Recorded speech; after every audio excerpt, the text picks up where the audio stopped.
இந்த வீடியோவில் நம்ம எதை பற்றி பார்க்க போகிறோம்னு பார்த்தீங்கன்னா, இந்த 2023ஓட ஒரு சின்ன ரீகேப் பற்றி தான் பார்க்க போகிறோம். இந்த வருஷத்தில் கிரிக்கெட் மேட்சஸில் என்னென்ன நடந்துச்சுன்றதை பற்றி தான் அவங்க எல்லாத்தையும் சொல்ல வந்திருக்கேன். ஸோ ஃபுல்லாக வீடியோ பாருங்கள், அப்போ தான் நான் என்ன சொல்ல வரேன்னு உங்களுக்கு புரியும். ஸ்ட்ரெயிட்டாக வாங்க வீடியோக்குள்ளே போயிடலாம். ஃபஸ்ட்டாக இந்த வருஷத்தோட ஸ்டார்டிங்கில் சுப்மன் கில் நியூசிலாண்டுக்கு அகெயின்ஸ்டான ஒன் டே மேட்ச்சில் youngest player to hit double செஞ்சுரின்ற ஒரு பெருமையை பெற்றாருன்னு தான் சொல்லணும் சுப்மன் கில். அதுவும் சும்மா சொல்ல முடியாதுங்க, நியூசிலாந்து மாதிரி டீம் கூட அவர் டபுள் செஞ்சுரி அடித்து பெருமையை பெற்றாருன்னு தான் சொல்லணும். இதெல்லாம் முடிஞ்சதுக்கப்புறமா அடுத்து மார்ச் மாதம் ஐபிஎல் ஸ்டார்ட் ஆச்சு. ஐபிஎல்லில் எல்லா டீமும் செம்மையாக பெர்ஃபார்ம் பண்ணி எல்லா டீமுக்கும் பிளே ஆஃப்ஸ் போகிறதுக்கு சான்ஸ் இருந்துச்சு. அதுலேயும் நிறைய மேட்சஸ் லாஸ்ட் ஒரு த்ரில்லர் ஃபினிஷாக போய் முடிஞ்சிச்சு. அதுலேயும் முக்கியமாக ரிங்கு சிங் 5 6 அடித்து கேகேஆருக்கு மேட்சை வின் பண்ணி கொடுத்ததும் சரி. இப்படியே ஐபிஎல்லும் போயிட்டு இருக்கும்போது எல்லா மேட்சும் லாஸ்ட் ஒரு த்ரில்லராக போய் முடிஞ்சிச்சு. அந்த லாஸ்ட் ஒரு த்ரில்லர்லேயும் பெஸ்ட்டான டீம் அந்த மேட்சை ஜெயித்தாங்க. அதுலேயும் முக்கியமான மேட்சஸ் எதுன்னு கேட்டிங்கன்னா கேகேஆர் vs ஜிடி. அதுவும் லாஸ்ட்டில் ரிங்கு சிங் அடித்து கொடுப்பாரு பாருங்க யாஸ்தேவ் ஓவரில். அந்த மேட்செல்லாம் மறக்க முடியாத மேட்ச்னு சொல்லணும். அது மட்டும் இல்லாமல் Rinku Singh find of the டோர்னமெண்ட்னு சொல்லலாங்க. அந்தளவுக்கு கேகேஆருக்கு பெர்ஃபார்ம் பண்ணார் ரிங்கு சிங். இப்படியே எல்லா மேட்சஸும் போயிட்டு இருக்கும்போது அண்ட் லாஸ்ட்டாக பிளே ஆஃப்ஸும் கிட்ட நெருங்கிட்டு இருந்துச்சு. அப்போது பிளே ஆஃப்ஸ் போகிறதுக்காக 10 டீமுக்கும் சான்ஸ் இருந்துச்சுன்னு தான் சொல்லணும். ஏன்னா அந்தளவுக்கு பிளே ஆஃப்ஸ் போகிறதுக்கான சான்ஸ் எல்லா டீமுக்கும் இருந்துச்சு. அப்படியே இருந்தாலும் ஆனால் எல்லா டீமாலையும் போக முடியல. லாஸ்ட்டில் 4 டீம் போனாங்க. ஆனால் அதுலேயும் மறக்க முடியாதது ஒன்று தான் எம்எஸ் தோனிக்கு இந்த வருஷம் இந்த ஃபேன் கிரேஸ். ஏன்னா எந்த ஸ்டேடியம் போனாலும் எம்எஸ் தோனி அவரோட ஹோம் ஸ்டேடியமாக அதை மாற்றிக்கிட்டார். அந்தளவுக்கு எங்கே போனாலும் எல்லோவாக இருந்துச்சு, எம்எஸ் தோனின்ற கிரேஸாக இருந்துச்சு. அது மட்டும் இல்லாமல் டெத் ஓவரில் எப்போல்லாம் ஜடேஜா பேட்டிங்க்கு வராரோ அப்போல்லாம் அவர் எப்போ அவுட் ஆவார், எப்போ டோனி பேட்டிங்க்கு வருவாருன்னு வெயிட் பண்ணிட்டு இருந்தாங்கன்னு தான் சொல்லணும். ஏன்னா எப்போல்லாம் ஜடேஜா பேட்டிங் பண்ணிகிட்டு இருக்காரோ அப்போ எல்லாம் டோனின்னு கத்த ஆரம்பிச்சிட்டாங்க. அது கொஞ்சம் ஜடேஜாவுக்கு ஒரு மாதிரி தான் இருந்துச்சு. இருந்தாலும் அதெல்லாம் தள்ளி ஐபிஎல் ஃபைனல்ஸும் கிட்ட வந்துச்சு. அந்த ஐபிஎல் ஃபைனல்ஸில் சிஎஸ்கே அவங்களோட 5வது கப்பை தூக்குனாங்கன்னு தான் சொல்லணும். அதுவும் எப்படி, சிஎஸ்கே vs குஜராத் ஃபைனல்ஸ் நடக்கிறதா இருந்துச்சு. ஆனால் ஃபஸ்ட்டு நாள் மழை வந்துச்சு. அண்ட் 2வது நாள் ஐபிஎல் ஃபைனல்ஸை போஸ்ட்பான் பண்ணாங்க. அன்னைக்கு சக்ஸஸ்ஃபுல்லாக ஃபஸ்ட் இன்னிங்ஸ் முடிஞ்சுது. அதில் குஜராத்துக்கு அதிகபட்சமாக சாய் சுதர்ஷன் 90+ அடித்தார். சிஎஸ்கேக்கு டோட்டல் 200+ போயிடுச்சு. அதுக்கப்புறமா சிஎஸ்கே பேட்டிங்க்கு வராங்க. வந்த ஃபஸ்ட் ஓவர்லேயே மழை வந்துருச்சு. அதனால் டார்கெட்டை ரெடியூஸ் பண்ணுறாங்க. 170+ வந்து நின்றுச்சு. 15 ஓவருக்கு அடிக்கணும்னு சொன்னாங்க. அந்த 15 ஓவருக்கு சிஎஸ்கே பேட்ஸ்மேன்ஸ் எல்லோரும் பெர்ஃபார்ம் பண்ணிகிட்டு இருக்கும்போது லாஸ்ட்டில் கடைசி ஓவர் வந்துச்சு.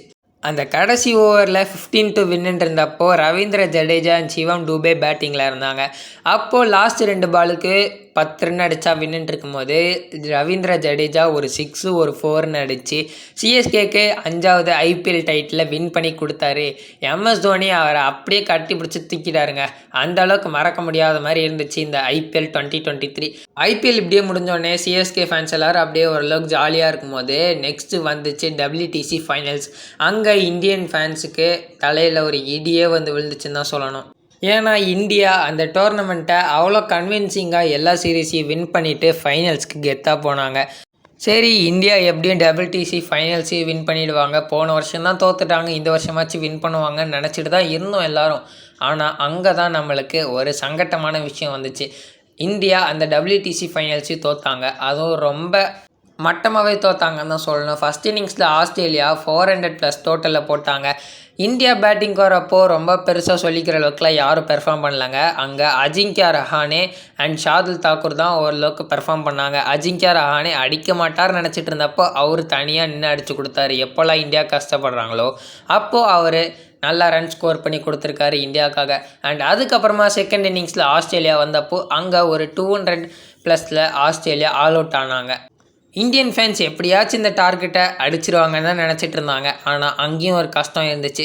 ஓப்பனிங்கில் ரோஹித் சர்மா, சுப்மன் கில் ஒரு சின்ன பார்ட்னர்ஷிப் கொடுத்துட்டு அவுட் ஆகிட்டாங்க. அண்ட் அதுக்கப்புறமா விராட் கோலி அண்ட் சேட்டேஸ்வர் புஜாரா கொஞ்சம் ஸ்டாண்ட் கொடுத்து நின்று விளாண்டுருந்தாங்க. அண்ட் அதுக்கப்புறமா சேட்டேஸ்வர் புஜாராவும் அவுட் ஆகிட்டார்.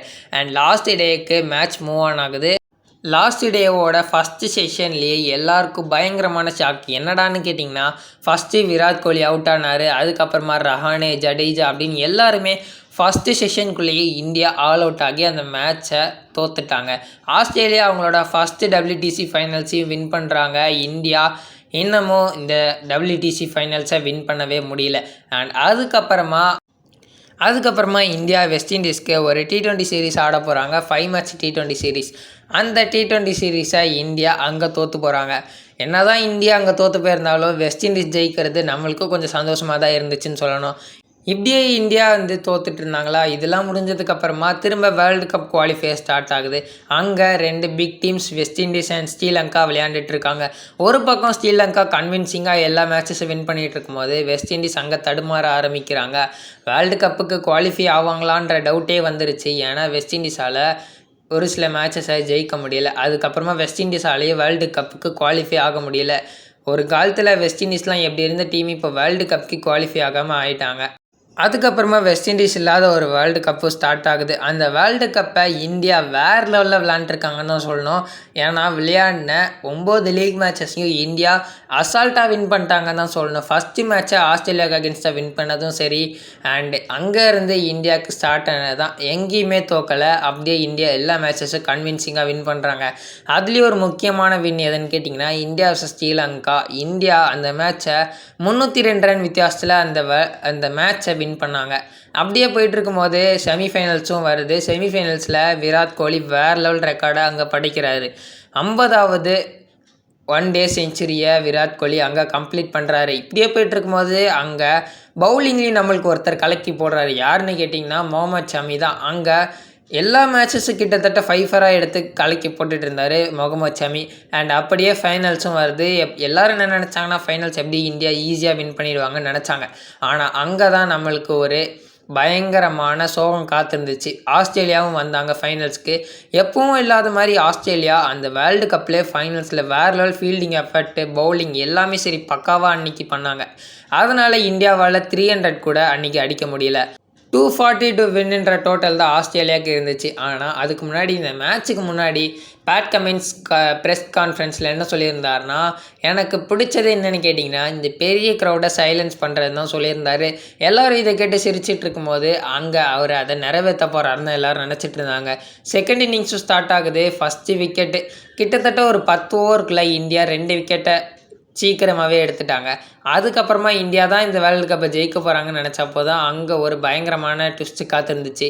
ஏன்னா அங்கே ஃபைனலில் வேறு ஒருத்தர் கலக்கி போட்டுட்டு இருந்தார். யாருன்னு கேட்டிங்கன்னா டிராவிஸ் ஹெட் அந்த வேர்ல்டு கப் ஃபைனலில் செஞ்சுரி அடித்து ஆஸ்திரேலியாவுக்கு அந்த வேர்ல்டு கப்பையே வின் பண்ணி கொடுத்தாரு.